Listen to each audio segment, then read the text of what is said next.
Hello, hello. Good afternoon, good morning, good evening, depending on what time you are watching this live. If you are a replayer, I'm so grateful and happy that you decided to join me today. This is Medical Monday on Wednesday. It definitely was my intention to do this on Monday, hence the name Medical Monday.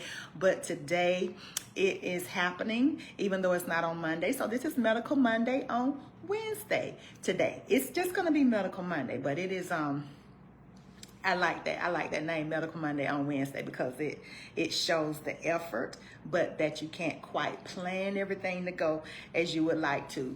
So I would like to introduce myself to some of you and present myself to others. My name is Hepzibah Beulah, aka Lady of Faith, and I am the RN founder, CEO of Lady of Faith Wellness LLC, and we are a client customer focused company that specializes in beauty products, ideas, concepts that are sustainable through the making of products, education, and community. So I hope that you learn something from me, as I am an open person and I'm a lifelong student. I always look forward to learning things from other people. And that being said, you can visit my online boutique, Lady of Faith Boutique, at ladyoffaithwellness.etsy.com to view some of my products, to learn about my products. I am the maker and formulator of handcrafted organic hair and body products. This is one of my products here, is the Lady of Faith, the Loft Lady of Faith Hair and Scalp Detox Kit.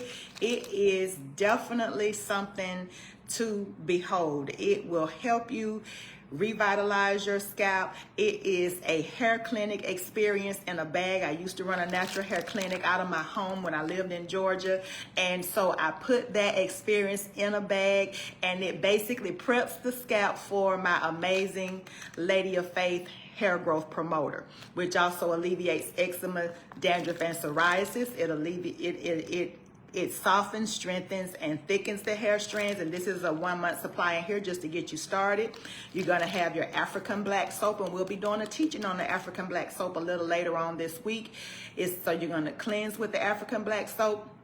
You're going to detox with this awesome calcium bentonite clay, which pulls out all of the impurities, the toxins, the heavy metals, medications, chemotherapeutic agents, and so on and so forth that may be slowing or even stopping the follicle from producing hair, complete with the instructions, as well as you always have access to yours truly through social media or emailing me or in DMing me through Messenger. I wanted to share that. So today's Medical Monday on Wednesday is basically a PDF that I developed. I'm incorporating my experience as a registered nurse. I've been a registered nurse in Georgia and a compact license as well for the last 26 years. I've had the compact license for the last 3 years. So my background is definitely med-surg, geriatrics, long-term care. Those are my areas of expertise and experience. So without further ado, I don't want to hold you too long. And also I want to mention that I have a monthly giveaway for those who share my live broadcast to their Facebook page. And it enters you into a drawing for our monthly giveaway. So if you would like to be entered into the giveaway, please share this video, this live broadcast video, and please invite other people to like the page and follow this page as well. It's more than just hair growth. We're going to be talking about chronic illnesses and disease, all things wellness, health, and beauty. Because I believe in my concept of beauty is wellness, health, beauty, in that order. If you are well, that means you have a mind to do what it takes to be healthy. And when you're healthy, that means that you're nourishing the body properly, you're hydrating the body properly, you're managing stress properly, you're breathing properly. Then the result, the exterior, will be beautiful. Okay? So that's why I teach wellness, health, and beauty in that order. And I am your RN Wellness Health and Beauty Practitioner. So without further ado, let's get into it with how to make the most out of your doctor visits. A lot of people complain about going to the doctor. Many of you may have chronic illnesses and diseases like hypertension, diabetes, thyroid issues, meaning hypothyroidism. You may have an autoimmune disease. You may, I think I mentioned diabetic, or some type of a cancer or something like that that requires you to make frequent doctor visits. So hopefully this will really ease some of the stress and strain of you attending those visits. And then those of you that may not have any diagnosis as of yet, and definitely if you want to keep it that way, this is just as good of information for you if you're only making annual doctor visits, okay? So and some of you may have multiple clinicians in your health and wellness arsenal. You may have a PCP, a primary care physician, as well as a referred out to a neurologist. If you're older, a gerontologist. You may have, if you have any rheumatoid disease, rheumatologist. You have any heart issues, a cardiologist. If you have any pulmonary issues, you may have a pulmonologist. So this live is going to help educate you no matter what type of doctor visit you have. This is going to benefit you. It's going to be very, very valuable. And the PDF of the recommendations are available. If you would inbox me, please don't type your email in the comments. So I just want to maintain the confidentiality. And we know not everybody is so friendly out there in the world. So inbox me or message me your email address, and I will email you, the PDF of these recommendations on making the most out of your doctor visits. And I am aware that not everybody will go and see a MD. Many of you have PAs that you love and trust more than you might the actual physician or a nurse practitioner. You know, I'm a nurse, so yeah, I'm biased with the nurse practitioners. I love me a good NP. Or you may be seeing a midwife if you're going to an OBGYN, and so on and so forth. So whoever your clinician is, when you hear me say the word clinician, I am referring to a doctor, a PA, a NP, So it could be a doctor, nurse practitioner, physician assistant. Yeah, that's all I can think of right now.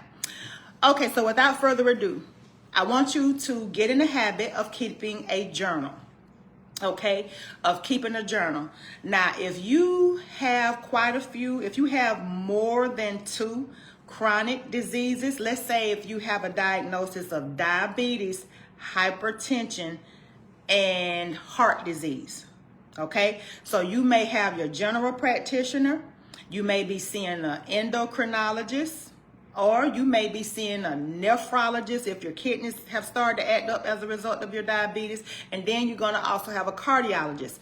So a lot of your frustration may be coming from you have so many doctors and doctor visits, keeping up with the visits, and that's why you're frustrated with actually having a more authoritative and participatory role in your healthcare plan, in your plan of care. Okay, so that's what Medical Mondays on Wednesdays is all about. Medical Mondays on Wednesdays is all about taking the angst and the mystique out of healthcare and the frustration as well. Okay, that was one of my nursing. I got several nursing superpowers. Did I say that? Did I mention my 26 years experience? No, I'm just joking. But that was one of my nursing superpowers, is to demystify what the doctor said. Okay, I always like to be in the room when the physician came in and made rounds, so that I can help reiterate and break down what they would say to my patients. And that made me a very valuable and highly loved and respected RN by my patients and my peers, because I am very good at bringing an understanding to my patients of what the clinician said and stated. Their instructions, their prescriptions, their diagnoses, their prognosis. So that's what I'm here to do. okay, in a different vein than I've done it for the last 25 years. So let's get started. So number one, I want you to keep a journal. Oh, I mentioned the multiple physicians, because if you have 2 or more physicians that you go see doctor visits on a regular basis, I would like for you to have a journal for each clinician, because if you're seeing 3 different entities, you're getting 3 plus more people and doctors throwing information at you. And it's not that it can be overwhelming. It is overwhelming if you don't have a system. So I want you to put this system into place. Just start keeping you a journal. If you have more than 2, okay, if you have more than 2, so 3 plus doctors that you have to go see. You have to go see your primary care. You have to go see your nephrologist. You have to go see your cardiologist. Then I want you to have a journal for all 3 of those. So that's the main thing, because I'm always going to talk about journaling, okay, when it comes to the your managing and being the authority of your plan of care, okay? So number one, what I want you to do is set your intention for scheduling/attending the appointment, okay? Set your intention. What do I mean by that? If you know you've got to go see your cardiologist tomorrow, the day before, the night before, I want you, I'm sorry. That's on number 2. Number 1, set your intention for scheduling or attending the appointment. Now, you may be getting a call from the doctor's office telling you when the appointment is. That's still you scheduling. You're agreeing to the appointment, okay? So I want you to set your intention before you go to the appointment. I want you to say, I am going to my cardiologist to know the status of my blood pressure. You may have more than one intention, but if you're already overwhelmed, let's just start with 1. I am going to the cardiologist on July the 16th, 2025 to know the status of my blood pressure. Speak it and journal it. Write it in your journal, okay? Write it in your journal. And then, and these first, because I got 7 things I want you to do. The first 4 things are what I want you to do the night before. Okay, so these are things that I would want. So what you would have done if you're going to the cardiologist, so July the 15th, the appointment is on, today is July the 16th. So the night or the evening before the July 16th appointment, I want you to set your intention, speak it and journal it. I want you to say it and journal it, because you're going to redirect your mind and get your focus and attention on the appointment. With the cares of this life, we'll rush, and then we just know we got the appointment and we go. We haven't thought about the appointment. We haven't thought about the impact of the medication that they've given us, whether or not we having any side effects. We're not even paying attention to see if we having any side effects from the medication. So I want you to start being more focused on it. This is your body. You don't get another chance, okay? You don't have 9 lives. You only have this one body. This is your tabernacle to carry yourself around, and so we want to steward over it accordingly, okay? So that's number 1. Set your intention for scheduling/attending the appointment. Speak it and journal it. Number 2, again, this is the night before. What did the clinician share at the last visit? Okay, what did the clinician share at the last visit? Now, when you're starting this out, you're going to have your new journal, so you may not even remember what the clinician said the last time, what the doctor said or the nurse practitioner. You may not even remember, but I want you to get in the habit. Do the best you can to remember. What did the doctor share at the last visit? What do I mean by what did they share? I want you to recollect any findings that they had, meaning that what did they tell you? What did they interpret? Any tests or any blood work? I want you to, what did they share about any instructions they may have given you? If you're a diabetic, maybe they gave you some nutritional teaching. Maybe they gave you some pamphlets on carb control or what have you, nutrition or your portion sizes.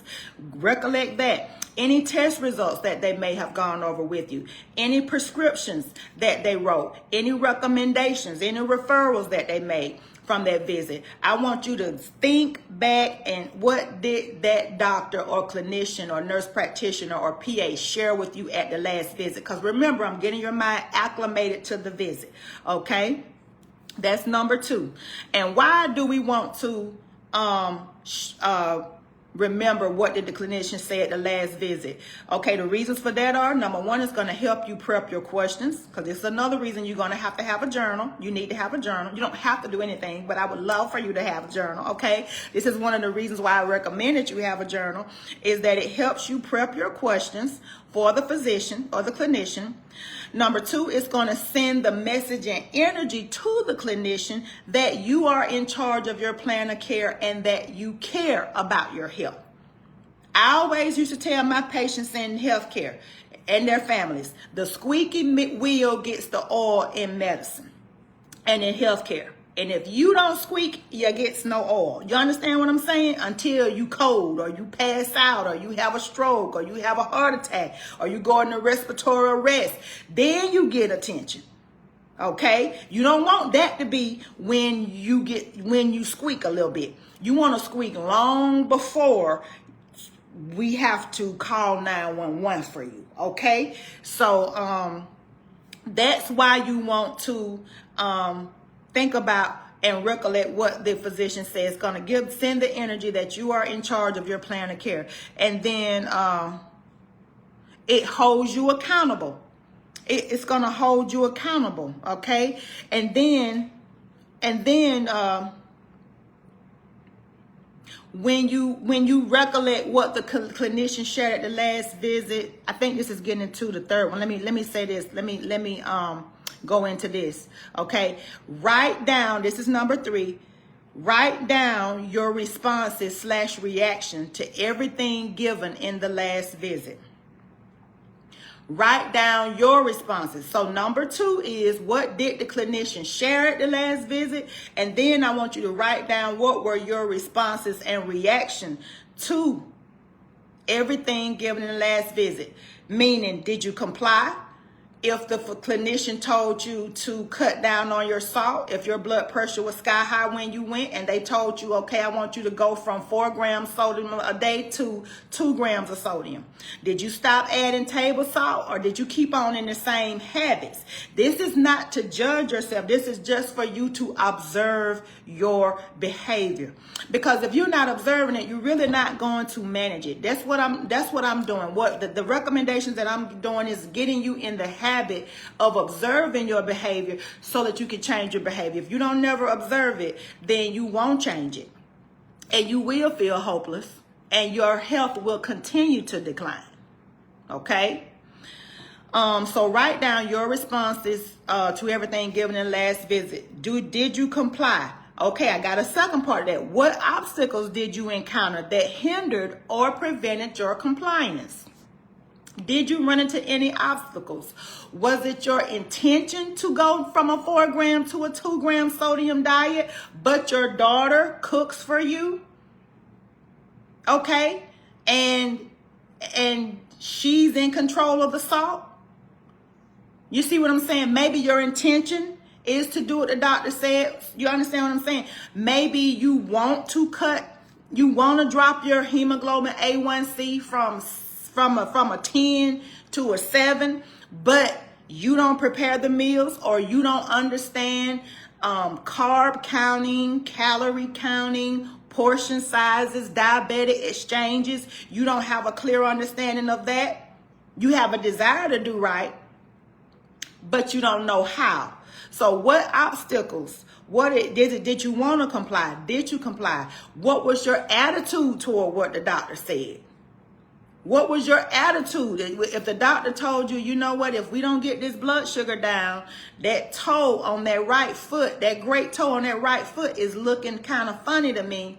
If we don't control that blood sugar, you're running a risk of an amputation in the future. What's your attitude toward that? What's your attitude towards what the clinician said to you? What was your attitude about that? So I want you to write down your responses to everything given in the last visit. Number 4, so 1 through 4, remember, these are what you're going to do the night before. The night before. So the night before you're thinking about what the doctors told you the last visit. The night before you're going to think about your response to the recommendations, the prescriptions, the teaching, the educational piece that the clinician may have given you. And that's why I love the nurse practitioner, because we as nurses, that's like the cornerstone of what we do is patient education, patient education, patient education. So a lot of times you're going to get a whole heck of a lot more of detailed education from an NP than you would a physician, because it's just ingrained in us. It's just put in us and put in us and put in us in nursing school, and then even the more in NP school at an advanced level. Shout out to all the advanced level nurse practitioners out there. I love you. You're my hero. So that's one. Okay, so number 4 is write down your question. This is all the night before. Number 1 through 4 is what you're going to do, your prep work. And y'all, this probably going to take you no more than 15 minutes. No more than 15 minutes. Your health is worth 15 minutes of prep work before you go to the doctor. Okay? Before you go to the doctor. And I want you to do it before you go, in the comfort of your own home, before you go to the doctor's office. A lot of you may be contemplating, well, I can do that when I get there because I'm going to wait an hour just to see the doctor. I don't want you to do it in their environment. You're on their turf. I want you to do this while you're on your turf. I want you to do this on your turf, in your kingdom, before you go into their kingdom. When you go into their kingdom, I want you to go into their, even though it's their kingdom, I want you to go into their kingdom as a bona fide king or queen that you are, because you've already contemplated and counted up the cost of this thing before you went into their kingdom. Okay? Dignitaries, heads of state, they go to other areas of territory all the time, and they're treated a certain way because of who they are, how they carry themselves. That's why I don't want you to wait till you get to the doctor's office to do this and then pull out your journal. I want you to pull out that journal on your turf, because that's where the authority is going to come, right? So number 1, set your intentions the night before. And remember, the PDF is available. All you have to do is inbox me your email address and you'll get the PDF of these recommendations. So don't worry about writing. I want you to just listen. I don't like nobody to write when I'm teaching and talking. I want you to just listen, because I'm always got a good handout. I'm your handout queen over here, baby. I always got a handout for you, okay? Because I want you to listen. I want you to listen, actively listen. Okay, so number 1, set your intention for scheduling and attending the appointment. Number 2, what did the physician or clinician share at the last visit? I want you to think about that. Number 3, write down your responses / reaction to everything given in the last visit. How did you respond? And number 4, write down your questions. Incorporate your review of your last visit information, because you're going to get in the habit of doing this. So you're going to be able to go back to, if you're going to the doctor tomorrow, July the 17th, you're going to be able to look back when you went the last time, January the 27th. You're going to be able to look back and see all of this, what I'm telling you to write in the journal. You got to start somewhere. So right now you're going to have a clean slate. But the next doctor visit, you're going to have some data. I guarantee you, if you do these things, your health is going to improve. Your numbers, your blood work, your lab work is going to get more and more in alignment within the normal range. Your heart rate is going to do better. The contractility of your heart is going to do better. Your kidneys are going to improve. Your hemoglobin A1C is going to improve. Your TSH level is going to improve, if you do what I'm telling you to do. Okay, so that's 1 through 4 the night before. Now, let's go to number 5. When you get to their kingdom, when you get to the doctor's office, I want you to greet that staff and clinician positively and shake his or her hand. Okay? When that doctor or that nurse practitioner walks in there, I want you to say, "Hey, Dr. Jones, how you doing?" Big shake, squeeze it like you got some business about yourself. Greet the staff and the clinician positively. Because like I said, the squeaky wheel gets the oil. Well, the oil is not just whining and complaining about all your aches and pains. It's also bringing the positive energy. Because you want that clinician to be at their best when they're addressing you. That you might be number 50 that they seen today. And they're tired. They're human just like you. And I'm going to tell you another little secret. They're practicing medicine. They don't know everything. And they'll tell you they have a practice. That's why it's called a practice. A lot of times, all the time, when those doctors go in and they make rounds and the patients tell them what's going on, when I'm at the nurse's station, I see them that it used to be get on, go look in a little medical journal and different stuff. But now everything is so technologically advanced. They go to Google. The nurses, we do it too. The doctors will Google stuff. They go to their little apps. They go to their laptop and they're typing in your symptoms and they're typing in the subjective and the objective data. They're typing in the things that you said to them to help them come to a conclusion. That's what's so amazing about medicine. The one size does not fit all. So they have to take what you said, what the blood work said, what the chest x-ray said, what the MRI said, what the nephrology doctor said, and then what the cardiac doctor said. If they're the general practitioner, they got to take all this data. They got to take all of this data and then come up with a plan of care. They don't just prescribe you a blood pressure medicine off the top of their head. They're listening to you. That's why they ask you so many questions. That's why they listen to your heart. They listen to the lungs. That's why if they don't do it, the staff does it. They can't just give you something just because you blood pressure. Just because your blood, why do you have high blood pressure? Do you have high blood pressure because of kidney dysfunction, or is it a cardiac issue? Is it a stress issue? Is it a hormone issue? Many different reasons you can have high blood pressure. Just because your blood pressure is high, just not only one particular reason, which means there's not just one particular, there are several classes of blood pressure medicine. So just any type, so they have their practicing medicine. And then sometimes they'll put you on something, they have to take you off that and what? Give you something else. Why? Because they're practicing. They're practicing. Good afternoon, Andrea. How you doing? They are practicing. Okay? So this is what you're doing at the doctor's offices. Greet staff and clinician positively. Shake his or her hand, their hands if possible. Number 2, and that goes for ladies and the men. Not just shaking hands is not just a man thing. And I know that we live in a day and time where we're mindful of COVID and this, but they got plenty of hand sanitizer, honey, at the doctor's office. Plenty of hand sanitizer. And they should wash their hand before you touch them. And when you go in that little office, you wash your hands too. You can wash your hands too. That ain't just for the staff. You wash your hands too. Number 6, ask them if they mind you writing notes and or recording the visit and tell them why. Dr. Jones, do you mind if I write down? I brought my journal this time. I was kind of confused the last time and I forgot about some of the things that you shared, or my wife want to know what you said and she couldn't take off. So do you mind if I record this visit, ma'am or sir, and tell them why? They're not going to have a problem with it. 10 times almost out of 10, they are not going to have a problem with it. Even in the hospital, I've seen doctors go through great lengths to have as many family members and friends involved in the plan of care and deciding what we're going to do as the patient allows. Doc, you mind if I do a conference call? I want to call this one, call that one, call. They will let you do it because they, for the most part, they got in the business of healing.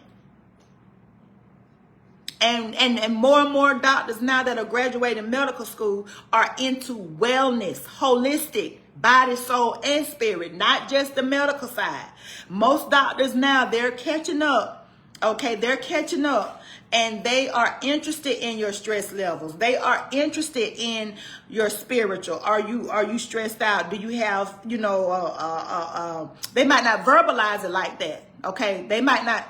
Different personalities are going to express it different ways. But I can just tell you, as a registered nurse here in Florida, and I worked at Advent Health Tampa Hospital, which is a very large, I saw a wide demographic of physicians and clinicians, and I can tell you the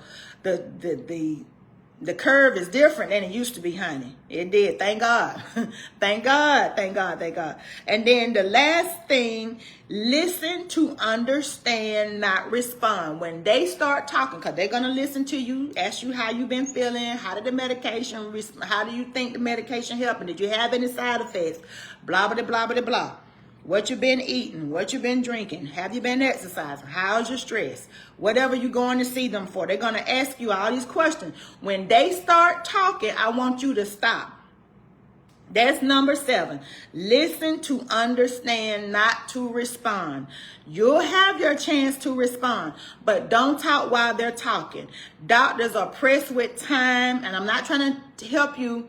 They're very intentional, very focused. Okay, if you interrupt them, they already know what they want to tell you based on what you said and the assessment. Okay, so they're in giving you, spitting out the data that you need based on the information that they consumed. Okay, not that they consumed, that they reviewed. Excuse me, I must be hungry again because I ate. Anyway.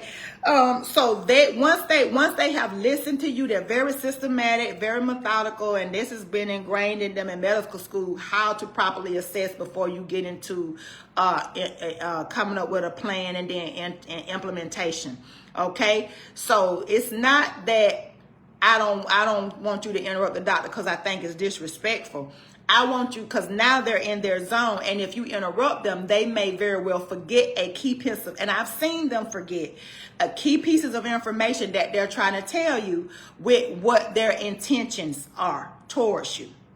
So once the doctor has done talking to you and they start talking, I want you to have a moment of silence and listen to understand them, because a lot of time, if you're trying to understand as they're speaking, you're going to make them forget something. Okay? So listen to understand, not to respond. Respond at the end of the clinician's interview and assessment. You're welcome, Andrea, and I'm doing great. Thank you, girl, for asking. So you respond at the end of their interview/assessment. Ask questions when the clinician asks you if you have any questions. When they ask you if you have any questions, and remember, you're recording and you're writing, so you don't have to be stressed out. You don't have to be stressed out. You don't have to get white coat syndrome when the doctor comes in. What is white coat syndrome? Well, your vital signs go out of whack because the doctor has walked in the office. You get anxious. It's like a medical panic attack. Inside, you don't even notice sometimes. The nurses notice because your blood pressure. So many times when the doctor come in, your blood pressure been fine all day. And then when the doctor come in, your blood pressure go up 20 points. So this is why I want you to wait until the clinician asks you, do you have any questions? And then if they're a great clinician, they're going to stop at increments. They're not just going to dump the information on you. They're going to stop at increments and say, you got any questions about that before I go on to telling you what I'm going to prescribe? Then that'll be your opportunity. And meantime, you've asked them, can you take notes? They've already told you yes, because they're an amazing physician, right? NPPA. They're going to allow you to write and make your notes in your journal because they appreciate you being proactive, part of your plan of care, the head of your plan of care. Okay, so they're going to allow you to write your notes. After all, you waited an hour to see them. That's why you waited an hour, because they sat with somebody else before you. And so you're going to give them the opportunity, and then you're going to close out that visit and be thankful, and and get your next appointment and what have you. Okay, so these are the things that I highly, highly recommend. Remember, I'm offering this to you, a free of charge PDF. If you inbox me your email address, I will get this PDF to you in 1 to 3 business days, okay? In 1 to 3 business days, get this, making the most out of your physician or your doctor's appointment. So I hope that this was helpful. Please, please, please remember that we will be doing a monthly drawing, surprise gift for those who share the information to your page. So if the more and you can share it as many times as you share it, that's how many times your name is going to enter into the drawing for the month of July. Okay, so once we complete July, I'll go and I count all of the shared lives that I've done and it enters you into the drawing. Okay, so I hope that and if you have any questions, you can type it in the comments down below and I will answer you. Okay, and thank you so much. Don't forget to visit the Lady of Faith Boutique online via Etsy, ladyoffaithwellness.etsy.com. I thank God for you. God bless you. Wellness, health, and beauty to you. And remember, please always treat people right. God bless.